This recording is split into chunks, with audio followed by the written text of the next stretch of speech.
mga idol. Tayo ngayon ang mauna ngayon sa pantalan mga idol. Walang katao-tao mga idol. Oh. Yan. Papasok na agad tayo mga idol para makapagpahinga ng maga. Mamaya pa naman nasakay natin mga idol, alas 11.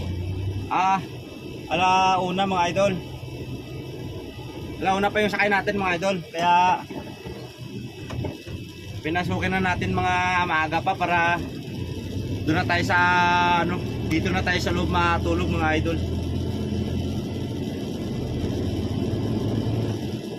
Maya baka kung makakatulog man tayo mga idol, makakatulog man tayo, eh at least dito na tayo sa loob, hindi na tayo maiiwanan. Oh, di ba? Ganun mga style yan mga idol, mga par.